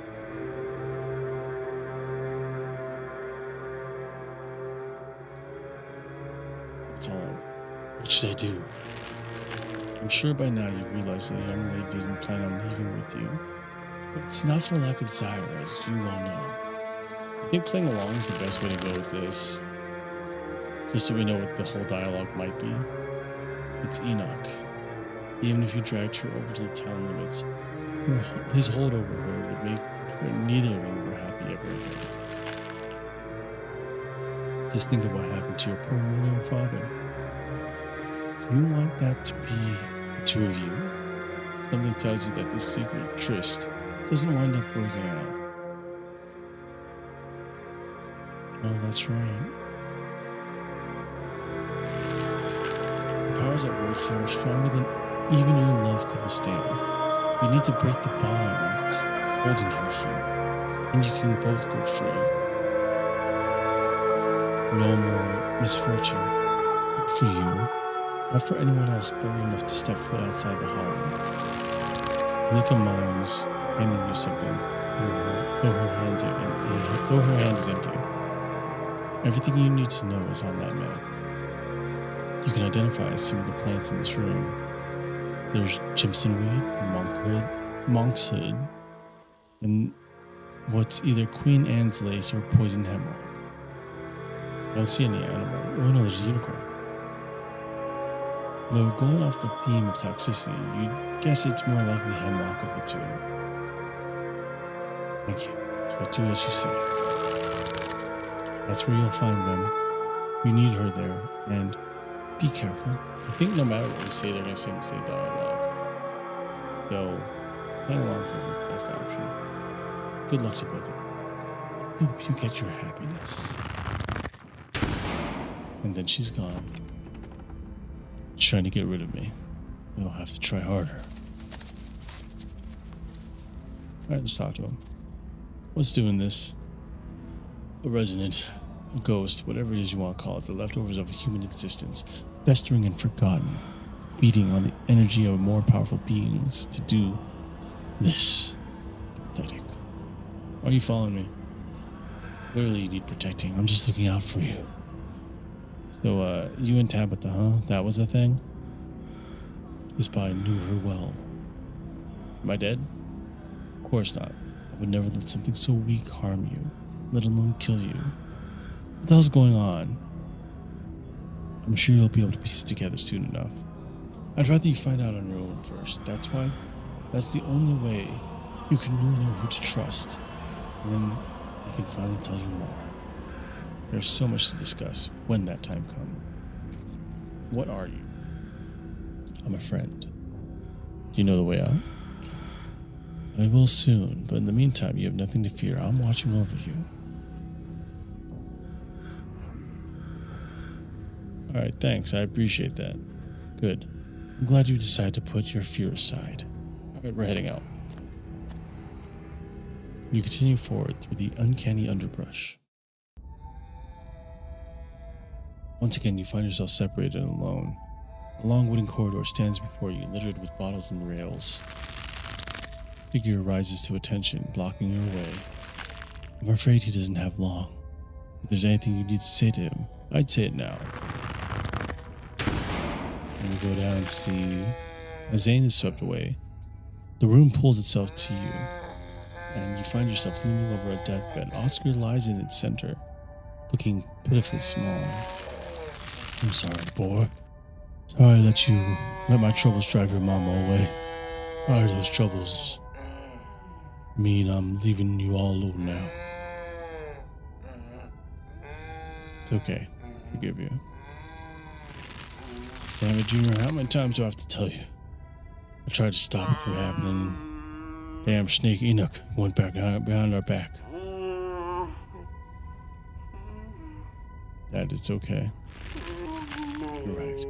I've been using that excuse for too many years. At a certain point, a man has to accept that he's dug his own grave. They may have run me out, but they didn't put the bottle in my hand. Still, they destroyed our legacy, boy. Both our names are cursed with that history. I'll be dead and gone soon, but I won't be able to rest. Until our name is cleared. Not until you can pass on this name with pride. This is my only request, Charlie. Go back there, tell people the truth. Try to find proof. I don't know what you'll have to do, but please. I know I ain't been the best father, but I'm no murderer.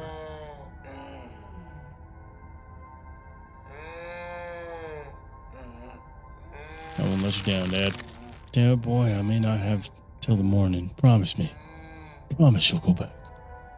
At the very least, show that Enoch bastard what for. I promise. I get swept under. It's very Nightmare at Elm Street. Such theatrics. What a waste of time. Why force you to see any of this? People always think their own experiences are so important. But what does any of it matter? Do you know what it's trying to tell me? Yes, and it's trivial. Don't worry yourself with it.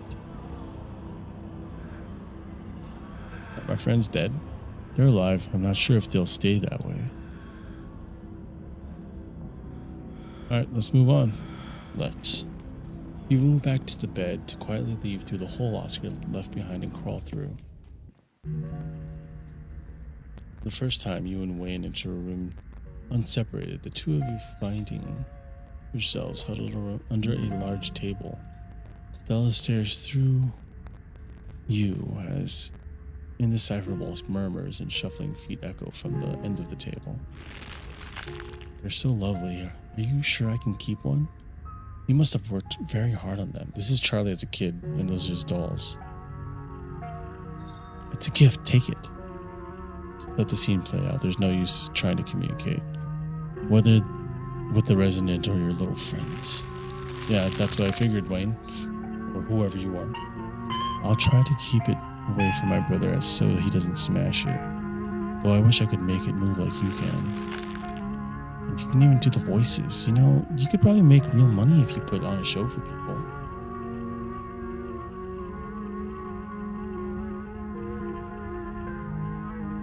Yeah, there we go. Please don't engage with it while I try to find another door. Traveling show, and you want me there too? Oh, could we go to the towns along the beach? I've heard the Outer Banks are most beautiful place in the world. I wish I could go back in time to whenever this was and tell them everything I know. Remain silent. Thank you, Charlie. I've always wanted to see the ocean. Everything crashes to a thunderous black before you, or Wayne can get in another world. Theater. Charlie and his puppet show. With our friends as the puppets. A single spotlight remains, illuminating a trapdoor in the center of the stage. You feel drawn to it. It opens. You feel a shove from behind and tumble through the hatch.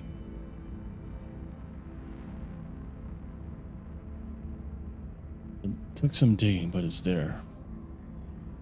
The map was right. It means there's hope, Eddie. Whatever it is that Enoch did, we can undo it. We can be happy together. Oh, she murders the shit out of him. Why? Eddie? Ooh.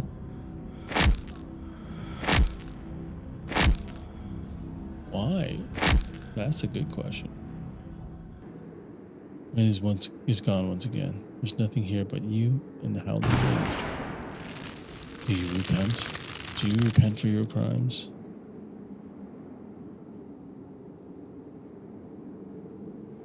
We're gonna let this continue. You must answer for the crimes committed by your Scarlet's blood. Until you do, I cannot die. I want to die. Please, I have been alone in the dark for so long. All I ask is for some of your years. Pay for the years that were taken from me. That's a lot of years. My life was stolen from me. Let's save it.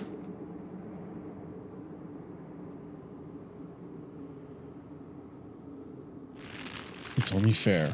The sins of the father are to be laid upon the children. Forfeit your years and I will finally leave. You are on trial here, aren't you? Advocate for yourself. Yeah, let's do that. If you're putting me on trial, you need to give me a chance to present my case. Your plea is met with silence, but silence isn't judgment. Keep talking. You're losing sight of things. Do you want revenge or do you want justice? I can help actually right the wrongs of your past, but only if you let me go.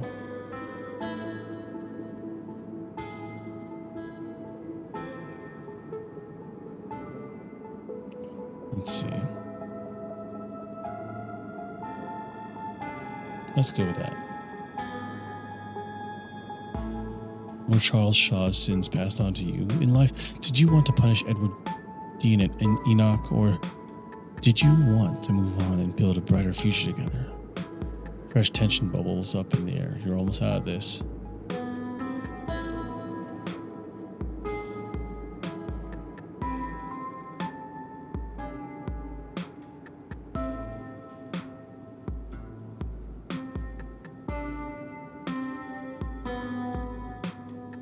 Let's go with that. The jury box is pulled away as you are brought face to face with the spirit. It's time for your closing argument.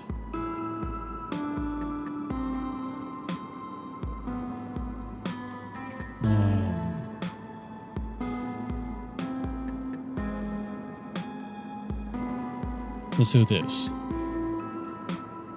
After all these years, someone has finally heard you. I'm going to find out the truth of what happened to you, Charlie.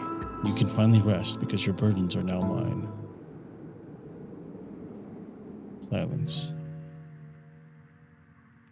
That's a pickaxe.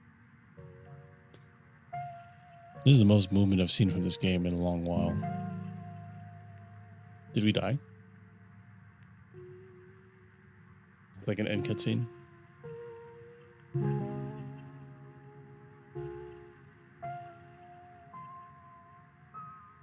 I think we convinced him.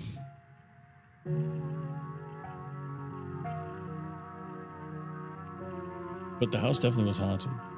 Just in a really weird way. Then everything fades to black. Oh, we won the trial. You come to in a basement, a mound of packed dirt in front of you. Your friends are nowhere to be seen, but Wayne lurks by the stairwell as though he's been patiently waiting for you to wake up. There you are, and it looks like you're all in a one piece. Sybil pauses one mid-sentence as she notices Wayne from the other corner of her eyes. Come with me, dear. Let's get you home. This was a close call. Make sure nothing happens to him, or there'll be hell to pay. He practically hisses the words. You quietly walk towards the stairs. Sybil lends you her arm as she gently guides you out of the library. You're outside. It's real this time. A cool autumn breeze. It's real this time. A cool autumn breeze blowing small piles of dried leaves across the steps of the library. I'm gonna peace out, back-to-back encounters with my own mortality. I've got a lot to ponder. See you, Rosalina. See you, Alexis. Dane walks off down the road. How were we supposed to know it would be like that?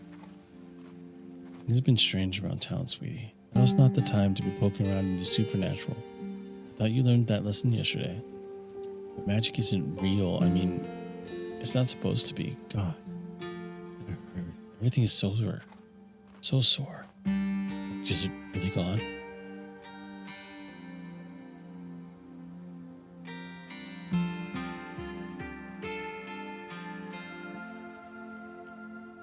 All that matters is Rosalie can go back to sleeping in her own home.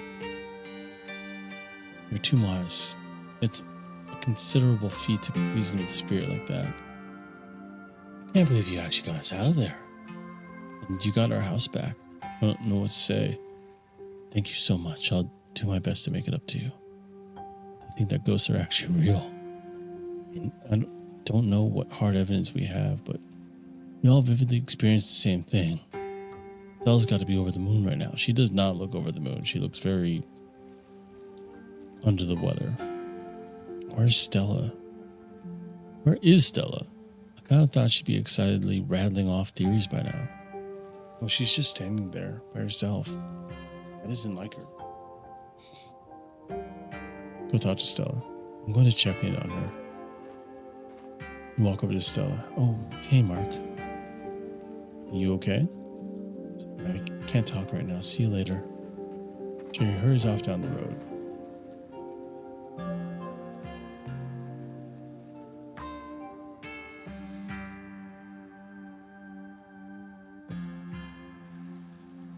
Should we go after her? She didn't seem okay. Stella. I think she just needs some time to herself. Stella's never been the kind to share her burdens, and I doubt that'll change just because somebody goes chasing after her. If anything, it just make her climb up even more. She's a strong girl. She'll be okay. You don't know that. No one's gone after her. Sometimes you just have to go after somebody.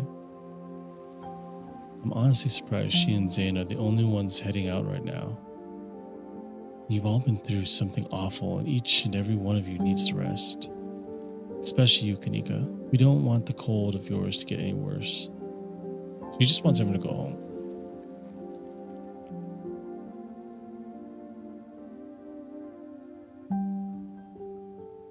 Spent a lot of time with Wayne in there. Yeah, I noticed. We could smell him as soon as he snapped out of it. What happened? Did he hurt you? I don't know. I think he's harmless. He had plenty of opportunities to hurt me in there, but he didn't even touch me. He's never touched you yet. It's hard to find that reassuring. There was someone else in there. That's my house. Rosalina and I live there. What did he say to you?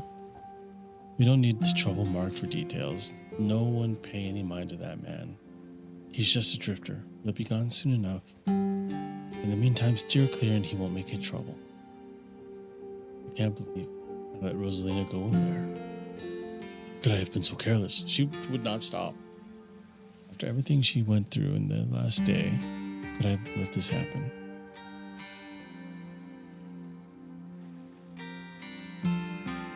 Were you all going unconscious the whole time? Everyone glances at each other. Yeah, I'm pretty sure we remember everything. At least up until that guy showed up and snapped us out of it. Wayne, he's been following Mark around. What did he say to you? Like I said, let's not trouble Mark about him. Just stay away, all of you.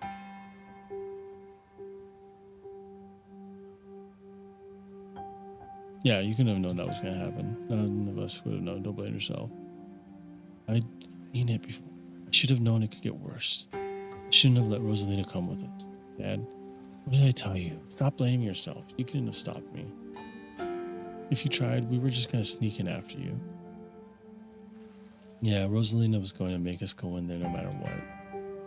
You didn't put a ghost in our house. This is not on you. I know you both had a difficult time with this, but the storm is past and everything's worked out. Things will start getting better from here. Do any of you know who you're supposed to be? No idea. There was no context. Nothing. There was a weird feeling, like an overwhelming guilt. I was so angry. I was mostly just scared. I didn't feel any of those things. I don't know how to describe it. I felt powerful. There was another carving in there. They keep giving me visions.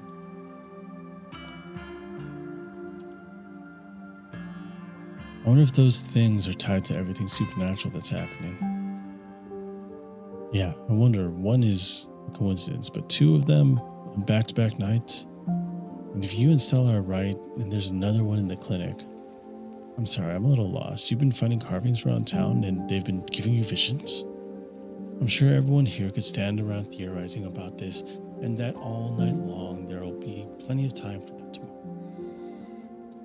Sybil knows more than she's letting on, but we're gonna head back now. I should get going too.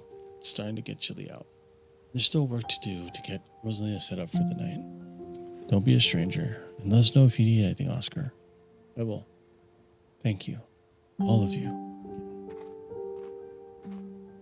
I believe it's time for me to get my daughter home as well. But, Kanika dear, you haven't been feeling well. You need to get some rest. Okay. I'll see you tomorrow, Mark.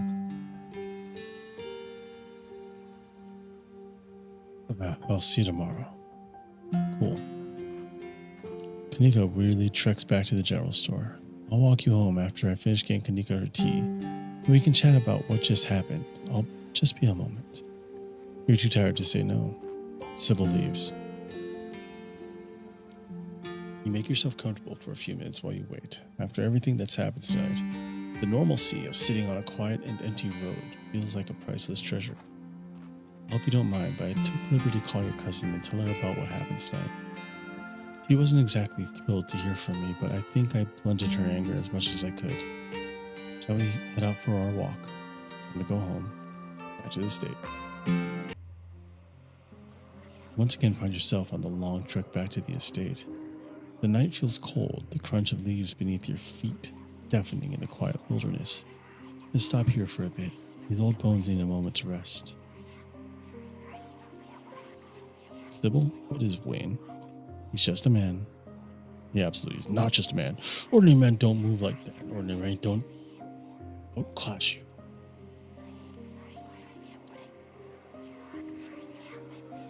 No, he's not. The smile briefly fades from her face. It's not exactly polite to share people's medical history. I may not have taken a Hippocratic oath, but I still respected the privacy of others. Edwardine kills Charles Jr., but it feels like I'm only scratching the surface of things. What has my family done? Is that what the spirit showed you? Your family built one of the most powerful coal empires in Appalachia. All sorts of things don't come about without betrayal and bloodshed. These are all assumptions, of course. I'm just an old woman who enjoys her tea. And the Scarlet Empire is far older than these rattling bones. If you want to get the bloody details, I'm afraid you'll have to find them yourself. That's enough rest for me. Let's carry on for a bit. You and Sybil walk deeper into the woods. You're getting closer to the estate. One last rest and we'll get you home.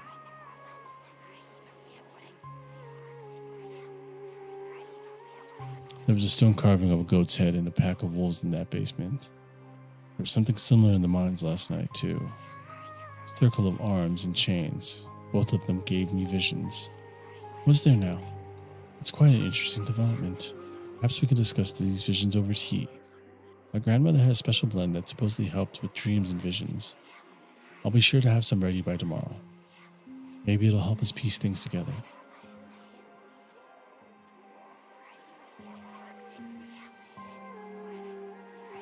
Tea tomorrow sounds nice. Lovely. I'll be looking forward to it. You're a witch. She laughed, surprised by your question. I suppose some people might call me one, but I'm just an old woman who fancies herself a bit of a healer. We'll leave it at that. Ready to get moving again? I am. The estate shouldn't be much farther. You and Sybil trek through the remainder of the woods and find yourselves on the outskirts of the estate. I'm looking forward to continuing our chat tomorrow, once you've had some time to rest. Good luck handling Tabitha. I tried to soften her up over the phone, but there's only so much softening you can do with someone that prickly. Bless her heart. Get a good night's rest, Mark. You've earned it. Sybil heads back through the woods, leaving you alone to face Tabitha. We're going into the house. You open the door to the estate You open the door to the estate as quietly as you can, only to find your cousin anxiously pacing in the foyer. She's been waiting for you. Comma here would have been good. Right here. I see you finally decided to drag your sorry ass back here. I don't even know what to say. I've told you so many times to stay out of trouble, to keep me posted about where you are, to come home in a timely manner. What's the point of saying it all again? Clearly you don't care how your actions affect me. I don't know how to make you care.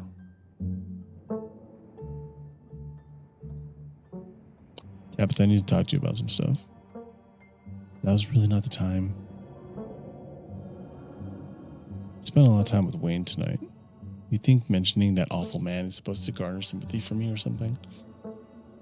So you do know him. Did I ever say I didn't? He's a creep from a bad time in my life, and I do my best not to think about him, which has become an increasingly difficult task. He's stalking me. I'm glad to see it. You see it that way. He's a creep, and if he tries to talk to you again, you should walk away. You find these weird stone carvings around and having visions around them. There was one in the mines last night, another in Oscar's house. Visions. Have you been having seizures? God, please stop running off on your own to places I can't find you. If you have health problems, you really need to be careful. Who put them there? You expect me to know? They're probably some kind of ancient artifact, and I'm not an archaeologist. Have you been getting enough sleep? You sound delirious. I've been telling me a lot about our family. I think we've done some terrible stuff, Tabitha. And all of it is probably in your imagination because they're hallucinations stemming from either gas or, I don't know, your own guilt and exhaustion. City folk love to self-flagellate.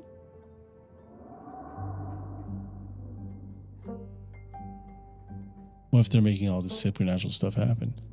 I've yet to see any evidence of the supernatural. This feels like a distraction from me being mad at you. Alright, I'll leave it at that. I'm not going to the doctor. Oscar's house was haunted by the ghost of Charles Shaw Jr., who was murdered by Edwardine Scarlet. I managed to convince the ghost to move on. Was there a gas leak in the library or something? Do you realize how ridiculous you sound right now?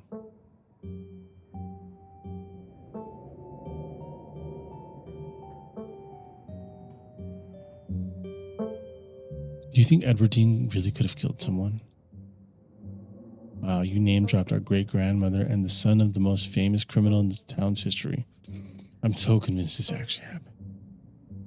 That's pretty much it. Great, I'm going to bed. Your cousin walks off, leaving you alone. You don't even notice yourself entering the guest room and falling into the bed. Suddenly, you're just there, buried under your family's musty covers. It's Wednesday night. Nearly half a week has passed since you first arrived in town, and A little over half a week remains until the bus comes to take you home. The spirit of Charles Shaw Jr. has been put to rest. But disaster still looms over the town of Scarlet Hollow. Still, tonight was a good night. And you fall asleep with a gentle, well-earned smile on your face. I'm gonna save.